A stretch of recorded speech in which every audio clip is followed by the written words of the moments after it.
Apparently, I'm a very structured person. I like my calendar, I like knowing what's coming up, and I especially like knowing what I can look forward to. So when the COVID-19 virus hit and completely cleared my calendar, it was not devastating exactly, but it brought me up short. I felt like my calendar and my activities gave me kind of a structure and maybe even a little security. But as with all of you, I got some insights after a while. And one of the things I realized that I really missed church. And as I looked at a little more carefully, I realized that it wasn't so much the sermon or the liturgy or even the music, but it was kind of the corporate worship. I enjoyed being with other people in the presence, kind of the physicality of it. I don't know what to call that.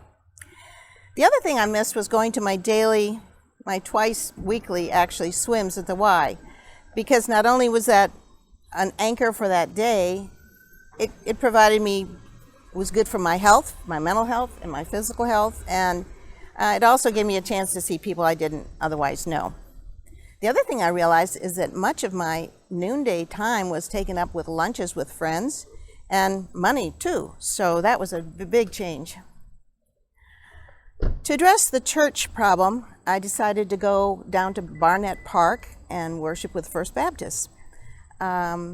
It's just 1 mile from my house. I put on my straw hat and took my camp chair, and I walked down there. I walked past Converse and the magnolia trees and the beautiful blossoms, the fragrant blossoms, crossed Pine Street, and then I went up the hill, and there was a little overgrown place with honeysuckle that was gorgeous. Then I got to the park, found a nice shady spot, and really enjoyed the service.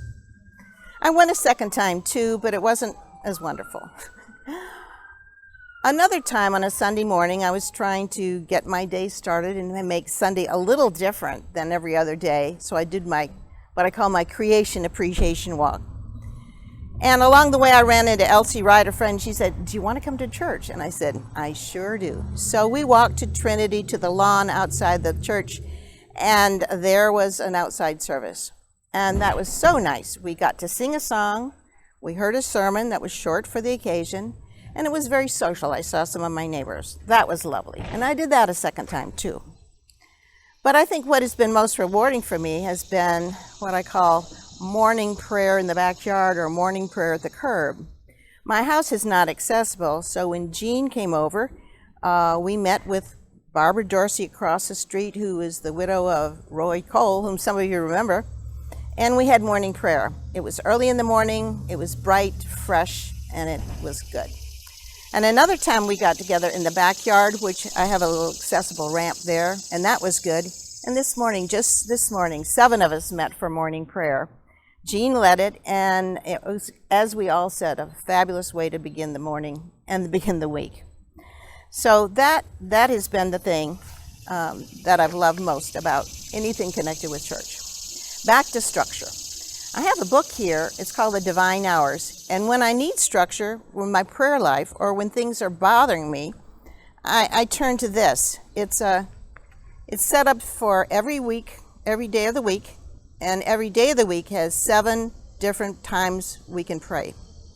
And the 3 that make most sense to me during this period happen in the middle of the night. The one time you can pray is between 10:30 and 1:30. Okay, that's the time we put our head on the pillow, when the distractions are gone, and we start to worry.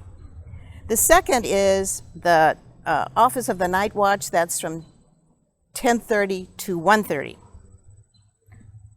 Or 1:30 to 4:30. I'm getting confused here. And the third is from 4:30 in the morning to 7:30. Because again, in the middle of the night, if you wake up, there again, there's the worry. Or early in the morning, you might wake up and not have anything to distract you from those worries. The thing about it is, for me, is sometimes I'm worrying and I forget that God is there. I forget, and this reminds me. So an example of one of the things you might read: "O Lord, come to my assistance. O Lord, make haste to help me."